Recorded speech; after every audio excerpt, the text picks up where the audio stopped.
കഴിഞ്ഞ തവണ 303 സീറ്റുകളിൽ വിജയിച്ച BJP അതിൽ 70% മാറ്റി പരീക്ഷിച്ചെങ്കിലും 108 സിറ്റിംഗ് സീറ്റുകളിൽ കടുത്ത പരീക്ഷണത്തെയാണ് നേരിടേണ്ടി വന്നത് എന്നാണ് അവരുടെ ആഭ്യന്തര റിപ്പോർട്ട് നൽകുന്ന സൂചന.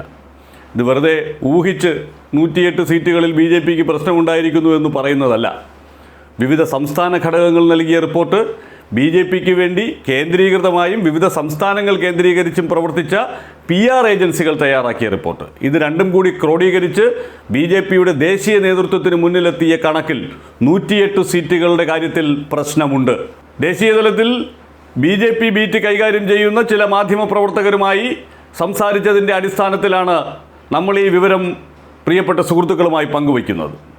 108 സീറ്റുകളിൽ BJP പരാജയഭീതി നേരിടുന്നുണ്ട് എന്ന യാഥാർത്ഥ്യം, അത് മറികടക്കാൻ എത്ര സീറ്റുകൾ പിടിച്ചെടുക്കാൻ കഴിയുമെന്നുള്ള ചോദ്യമാണല്ലോ പ്രസക്തമാകുന്നത്. ഇപ്പോൾ BJP പിടിച്ചെടുക്കാൻ സാധ്യതയുള്ള സീറ്റുകളുടെ കൂട്ടത്തിൽ കേരളത്തിലെ ഒരെണ്ണവും തമിഴ്നാട്ടിലെ ഒരെണ്ണവുമൊക്കെ അവരുടെ ഈ ആഭ്യന്തര റിപ്പോർട്ടിൽ ഉൾപ്പെടുത്തിയിട്ടുണ്ട്. തെലങ്കാനയിൽ ഒരു മാർജിനൽ ഇൻക്രീസ് BJP പ്രതീക്ഷിക്കുന്നുണ്ടെങ്കിലും 4-നപ്പുറത്തേക്ക് തൽക്കാലം കണക്ക് കൂട്ടേണ്ട എന്ന നിലയിലാണ് PR ഏജൻസികൾ നൽകിയിരിക്കുന്ന വിവരം. പക്ഷേ BJPയുടെ തെലങ്കാന ഘടകം 8 സീറ്റുകൾ വരെ നേടാനാകുമെന്നുള്ള ആത്മവിശ്വാസത്തിലുമാണ്. ആന്ധ്രാപ്രദേശിലും അനുകൂലമായി ഒരു തരംഗം TDPക്ക് ഉണ്ടാവുകയാണെങ്കിൽ അതിൻ്റെ ചുവട് പറ്റി ഒരു സീറ്റ് നേടാൻ സാധിക്കുമെന്നുള്ള പ്രതീക്ഷയുണ്ട്. എന്നാലും 10 സീറ്റുകൾ ദക്ഷിണേന്ത്യയിൽ ആകപ്പാടെ BJPക്ക് നഷ്ടപ്പെടാനുള്ള സാധ്യതയുണ്ട് എന്നുള്ളതാണ് ഈ കണക്കുകൾ പരിശോധിക്കുമ്പോൾ ബോധ്യപ്പെടുന്ന ഒരു കാര്യം. 96 സീറ്റുകളാണ് ദക്ഷിണേന്ത്യ ഒഴികെയുള്ള രാജ്യത്തിൻ്റെ മറ്റു സംസ്ഥാനങ്ങളിൽ നിന്ന് BJPക്ക് കടുത്ത മത്സരം നേരിടേണ്ടി വരുന്നത്. അതിൽ 99% സീറ്റുകളിലും തോൽവി നേരിടുന്ന സാഹചര്യമാണ് ഉള്ളത് എന്നതാണ് വിലയിരുത്തൽ. ഇപ്പോൾ ഉത്തരേന്ത്യയിലേക്കൊക്കെ പോയാൽ BJP പുതുതായി സീറ്റുകൾ പിടിച്ചെടുക്കുന്നത് എവിടെ നിന്നാണ്? ആ ചോദ്യം പ്രസക്തമാവുകയാണല്ലോ. അവർ പ്രതീക്ഷിച്ചിരുന്നത് പശ്ചിമ ബംഗാൾ, ഉത്തർപ്രദേശ്, പഞ്ചാബ് ഒക്കെയാണ്.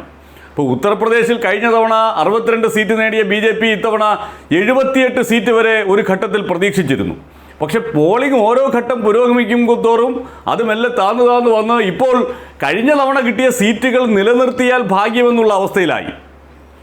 BJP ഒരു 55-58 സീറ്റുകളിലേക്ക് വരെ താഴുന്നതിനുള്ള സാധ്യതകൾ നിലനിൽക്കുന്നു എന്നുള്ളതാണ് ഉത്തർപ്രദേശിൻ്റെ ഗ്രൗണ്ട് റിപ്പോർട്ടുകളൊക്കെ നൽകുന്ന സൂചന. BJPയുടെ ഈ ഇൻറ്റേർണൽ റിപ്പോർട്ട് വ്യക്തമാക്കുന്നത് പക്ഷേ BJPക്ക് ഒരു 66 സീറ്റ് വരെ അവിടെ നേടാനാകുമെന്നുള്ളതാണ്. മറ്റ് സഖ്യകക്ഷികളും കൂടി ചേർത്ത് 68 സീറ്റുകൾ അവിടെ നേടാനാകും. മറ്റുള്ളവർക്ക് 12 സീറ്റുകളെ പരമാവധി നേടാൻ സാധിക്കൂ എന്നതാണ് ഈ ആഭ്യന്തര റിപ്പോർട്ട് നൽകുന്ന സൂചന.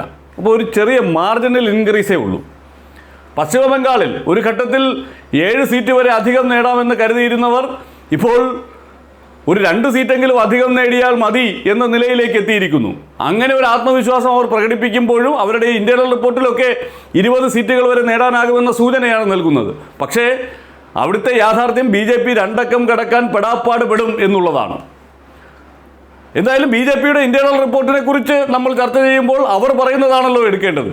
അപ്പോൾ BJP സീറ്റെണ്ണം വർദ്ധിപ്പിക്കാൻ സാധിക്കും എന്ന് കരുതുന്ന ഇടങ്ങൾ പശ്ചിമ ബംഗാളിൽ ഒരു 2 സീറ്റിൻ്റെയും ഉത്തർപ്രദേശിൽ ഒരു 6 സീറ്റിൻ്റെയും വർധനയാണ് BJP നിലവിൽ അവരുടെ ഇൻറ്റേർണൽ റിപ്പോർട്ടിൻ്റെ അടിസ്ഥാനത്തിൽ കണക്ക് കൂട്ടുന്നത്. പഞ്ചാബിൽ കഴിഞ്ഞ തവണ ഉണ്ടായിരുന്ന 2 സീറ്റ് 3 ആക്കി ഉയർത്താൻ സാധിക്കുമെന്ന് ഇപ്പോഴും അവർ പ്രതീക്ഷ വെച്ച് പുലർത്തുന്നു. ഡൽഹിയിൽ കാര്യമായ നഷ്ടമുണ്ടാകില്ല, 1 സീറ്റ് മാത്രമേ ഭീഷണിയുള്ളൂ എന്നതാണ്. ഹരിയാനയിൽ 4 സീറ്റിൻ്റെ കാര്യത്തിൽ പ്രതിസന്ധിയുണ്ട് എന്നവർ സമ്മതിക്കുന്നു. ജാർഖണ്ഡിലും 5 സീറ്റുകളുടെ കാര്യത്തിൽ പ്രശ്നമുണ്ട് എന്നുള്ളതാണ് അവർ പറയുന്നത്. കഴിഞ്ഞ തവണ 2 സീറ്റുകൾ മാത്രമാണ് ഇന്ത്യ സഖ്യം നേടിയത്. പക്ഷേ ഇത്തവണ അവർ 3 സീറ്റുകൾ കൂടി അധികം പിടിച്ചെടുക്കാനുള്ള സാധ്യതയിലേക്ക് വിരൽ ചൂണ്ടുന്നു. രാജസ്ഥാനിലും ചെറിയ നഷ്ടമുണ്ടാകുമെന്ന് പറയുന്നു. മധ്യപ്രദേശിൽ 1 സീറ്റ് കൂടി നഷ്ടപ്പെടാനുള്ള സാധ്യതയെക്കുറിച്ച് ഈ റിപ്പോർട്ടിൽ സൂചന നൽകുന്നു. അതായത് 96 സീറ്റിൽ ഉത്തരേന്ത്യയിലാകെയും 12 സീറ്റിൽ ദക്ഷിണേന്ത്യയിലും കടുത്ത പ്രതിസന്ധി BJP നേരിടുന്നു എന്നുള്ള അവരുടെ സംസ്ഥാന ഘടകങ്ങളുടെയും PR ഏജൻസികളുടെയും റിപ്പോർട്ടുകളുടെ അടിസ്ഥാനത്തിൽ പരിശോധിക്കുമ്പോൾ അത് മറികടക്കാൻ ആവശ്യമായ സീറ്റെണ്ണം ഈ പുതുതായി പിടിച്ചെടുക്കുന്നതിലൂടെ സംഭവിക്കുന്നില്ല. പരമാവധി അവർക്ക് പുതുതായി പിടിച്ചെടുക്കാൻ സാധിക്കുന്നത് 20-ൽ താഴെയാണ്. ഇപ്പം മഹാരാഷ്ട്രയിലൊക്കെ കഴിഞ്ഞ തവണ 23 സീറ്റ് നേടിയ BJP ഇത്തവണ കൂടുതൽ സീറ്റുകളിൽ മത്സരിക്കുന്നു. 25-ൽ മത്സരിച്ച് 23 നേടി. ഇത്തവണ BJP കൂടുതൽ സീറ്റുകളിൽ മത്സരിക്കുന്നത് കൊണ്ട് ആ 23-ൽ നിന്ന് വലിയ കുറവുണ്ടാകില്ല എന്നവർ കണക്ക് കൂട്ടുന്നു. 20 വരെ പരമാവധി 3 സീറ്റ് BJPക്ക് നഷ്ടമാകൂ എന്നുള്ളതാണ് അവരുടെ കണക്ക് കൂട്ടൽ. സഖ്യകക്ഷികൾക്ക് വലിയ നഷ്ടമുണ്ടാകാനുള്ള സാധ്യതയുണ്ടെങ്കിലും BJPക്ക് പരമാവധി 3 സീറ്റിൻ്റെ നഷ്ടമേ ഉണ്ടാകൂ എന്നവർ കണക്ക് കൂട്ടുമ്പോൾ നേട്ടം പിന്നെ എവിടെയാണ് എന്നുള്ള ചോദ്യം ബാക്കിയാവുന്നുണ്ട്. ഈ ഡാറ്റ പരിശോധിക്കുമ്പോൾ നമുക്ക് ബോധ്യപ്പെടുന്ന ഒരു കാര്യവും അതാണ്. ചെറിയ ചെറിയ നേട്ടം ഉത്തർപ്രദേശിലും ബംഗാളിലും അവർ പ്രതീക്ഷിക്കുന്നതല്ലാതെ, തെലങ്കാനയിലും പ്രതീക്ഷിക്കുന്നതല്ലാതെ മറ്റൊരിടത്തും ഒരു അത്ഭുതകരമായ കുതിപ്പ് നടത്താനാകുന്ന സാഹചര്യമില്ല എന്നുള്ളതാണ് ബോധ്യപ്പെടുന്ന ഒരു കാര്യം. ഒഡീഷയാണ് പിന്നെ BJP പ്രതീക്ഷ വെച്ച് പുലർത്തുന്ന ഒരിടം. 5 സീറ്റുകൾ വരെ ഒഡീഷയിൽ നേടാൻ സാധിക്കുമെന്ന്. അതാണ് പറഞ്ഞത്. എല്ലാം കൂടി കണക്കിലെടുക്കുമ്പോഴും 20 സീറ്റിന് താഴെയേ ആകുന്നുള്ളൂ. പുതുതായി പിടിച്ചെടുക്കുന്നത് 20, നഷ്ടപ്പെടാൻ സാധ്യതയുള്ളത് 108. അപ്പോൾ ഏകദേശം 88 സീറ്റുകളുടെ കുറവ് ആകെ എടുക്കുമ്പോൾ ഉണ്ടാകാൻ സാധ്യതയുണ്ട്. 303-ൽ നിന്ന് 80 സീറ്റിൻ്റെയൊക്കെ കുറവുണ്ടായാൽ അത് 200, 220 എന്ന റേഞ്ചിലേക്ക് വന്ന് നിൽക്കും. ഇപ്പോൾ ഈ പറഞ്ഞ 108 സീറ്റുകളിൽ മൊത്തവും തോറ്റുപോകുമെന്നുള്ളതല്ല, കടുത്ത പരീക്ഷണം നേരിടുന്ന സീറ്റുകളാണ് എന്നുള്ളതാണ് അവർ മാർക്ക് ചെയ്തിരിക്കുന്നത്. അല്ലാതെ തോറ്റുപോകുമെന്നല്ല റിപ്പോർട്ടല്ലല്ലോ.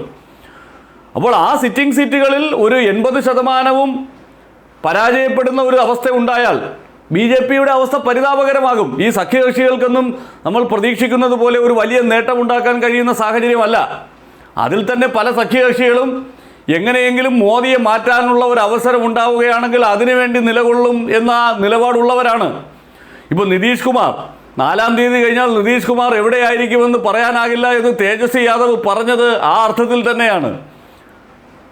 ഒരുപക്ഷെ നിതീഷ് കുമാറിനെ സംബന്ധിച്ചിടത്തോളം ഇന്ത്യ സഖ്യത്തിന് സർക്കാർ ഉണ്ടാക്കാൻ കഴിയുന്ന ആ കേവല ഭൂരിപക്ഷത്തിന് അടുത്തുള്ള സീറ്റെണ്ണം കിട്ടിയാൽ അതിനോടൊപ്പം ചേരാൻ അദ്ദേഹം മടിക്കില്ല.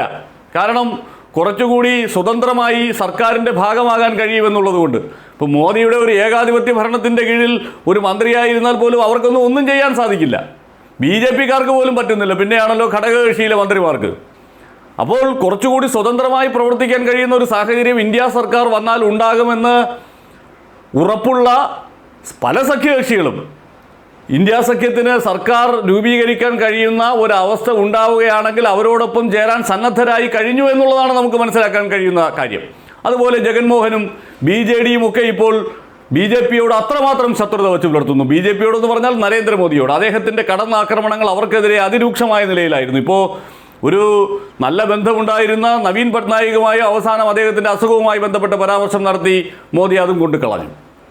ശരിക്കും BJP ഈ 108 സീറ്റുകളിൽ ആശങ്ക പങ്കുവയ്ക്കുന്നു എന്ന് പറയുന്നത് തന്നെ അവർ നേരിടുന്ന വലിയ പ്രതിസന്ധിയുടെ അടയാളപ്പെടുത്തലാണ്. ഈ 108 സീറ്റുകളിൽ 80% സീറ്റുകൾ BJPയിൽ നിന്ന് പിടിച്ചെടുക്കാൻ ഇന്ത്യ സഖ്യത്തിലെ കക്ഷികൾക്ക് സാധിച്ചില്ല. അതായത് BJP കുഴപ്പമുണ്ട് എന്ന് പറയുന്നതാണത്. ആ കുഴപ്പമുള്ള സീറ്റുകളെന്ന് പറയുന്നത് ഇന്ത്യ സഖ്യത്തിന് എളുപ്പത്തിൽ നേടിയെടുക്കാൻ കഴിയുന്നവ. അത് പിടിച്ചെടുക്കാൻ സാധിച്ചാൽ ഇന്ത്യയുടെ രാഷ്ട്രീയ ചിത്രം ഉറപ്പായും ഈ രാജ്യത്തെ ജനാധിപത്യ വിശ്വാസികൾ വിചാരിക്കുന്നത് പോലെ തന്നെയാകും.